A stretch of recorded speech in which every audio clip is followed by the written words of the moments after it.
Hello everybody and welcome to another CybernetixTV cast. I'm your host, Insane Rabbi. Joining me today is my good friend, the Capitalist. Hello. Alright guys, this is game 4 of the Farm for Fame Finals, DDT versus Nirvana Int. Cap, are you ready to go? This one's actually CM, so we're good to just talk about the game during bans and picks. Yes. I love it when they don't have to remake.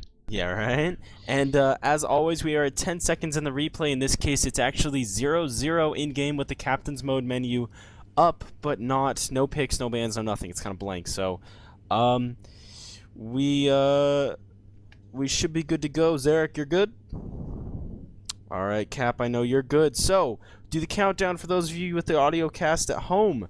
3, 2, 1, go. And we are unpaused.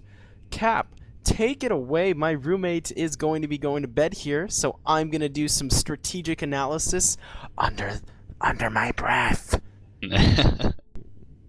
All right. Well, so a little bit of match history here. We got DDT versus Nirvana. We didn't really talk about this last game. We kind of forgot about it. But DDT versus Nirvana, they just faced each other in the Farm for Fame 2.5.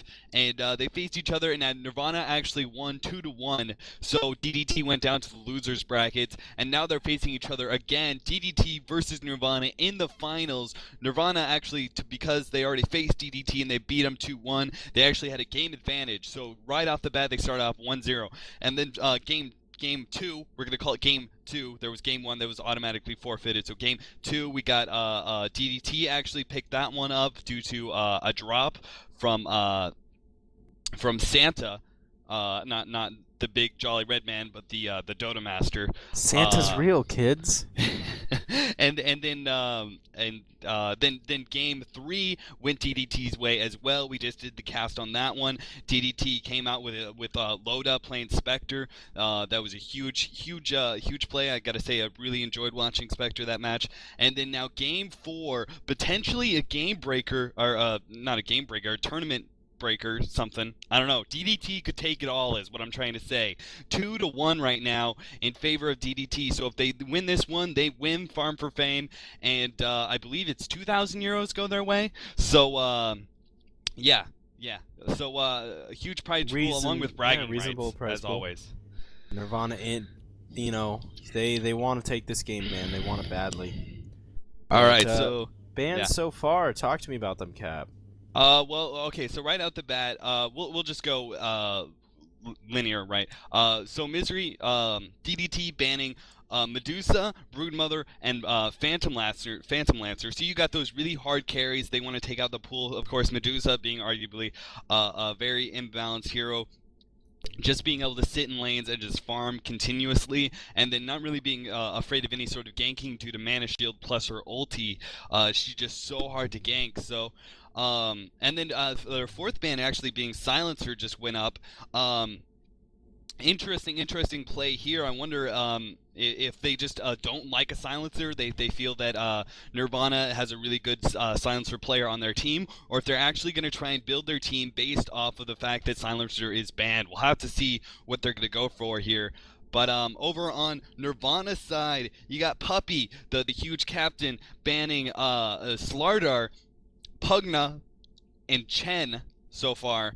So some pretty standard bans for the most part. If Pugna is not the most standard of bans, but he is a really annoying hero. Throwing down that ward is just so powerful, and all around just a really great hero. But their fourth ban being Morphling, of course, Morphling being in their first matchup, DDT versus Nirvana, best of 3. Nirvana actually won it, and it was mainly because of their Morphling. Morphling being such a powerful hero, being able to push incredibly well for a carry, with Replicate and then Wave, and then on top of that, maybe a TP Scroll, Boots of Travel, being able to go all around the map, just really dominating the game, pushing those side lanes, picking up some huge carry, and then Mantis Tal, etc., just doing a ton of damage. So first pick right out the back, Misery picking Storm. So arguably, you see exactly why they banned Silencer. They pick Storm right off the bat for their first pick, and you know, it looks like they want to take out that silencer to give Storm just free reign of this game. But I don't know, Nirvana picking up both Beastmaster and Vengeful Spirit, both really strong Huge. heroes, and on top of that, Demon, of course, being able to grab his lovely Beastmaster. Oh, that's gonna be deadly. For me to quickly interject here, Loda Yes.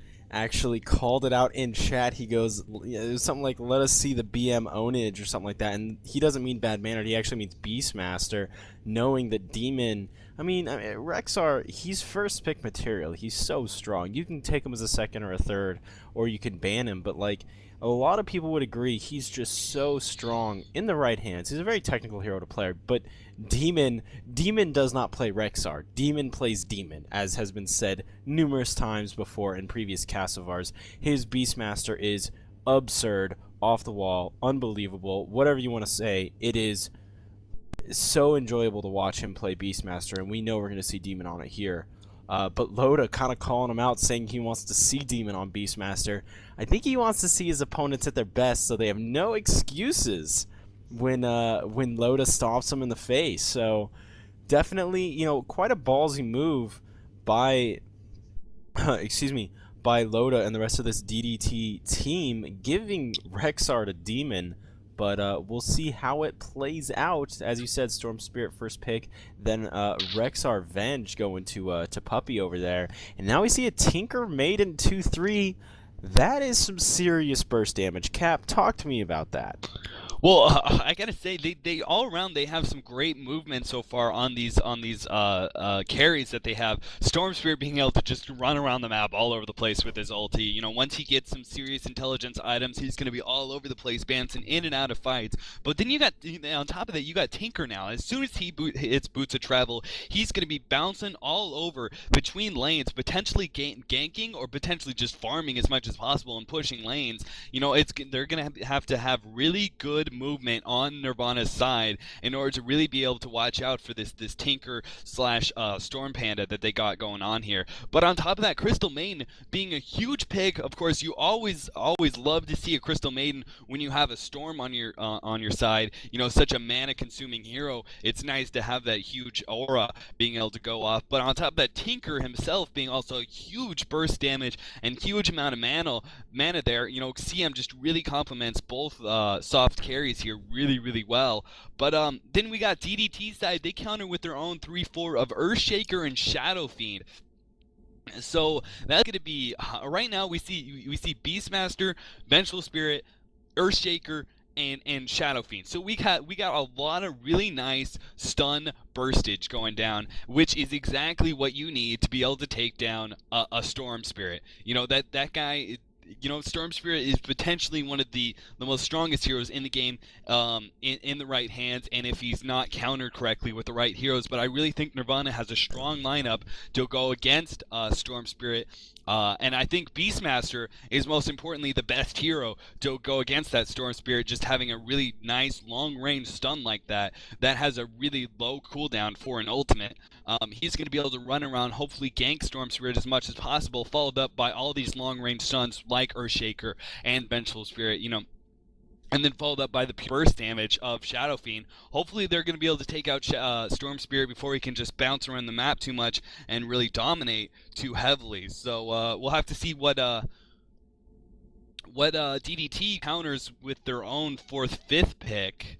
And I Rabbi, did have a bit of what a do you headset issue. I don't know if you tried to come to me before. I've kind of missed Oh, like no, about a minute or so. Good. Oh man, I want to say Enigma 5th. No, Puck. That's also kind of along the same lines there of it what I was is. Yep. thinking.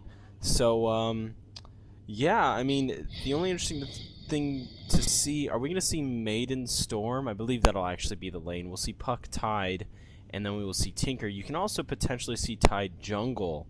But he's not the greatest jungle in the game. I mean, it's kind of a last resort if you really need him to. I don't know. You know, Storm Spirit, I don't have a lot of experience casting a Storm Spirit. I think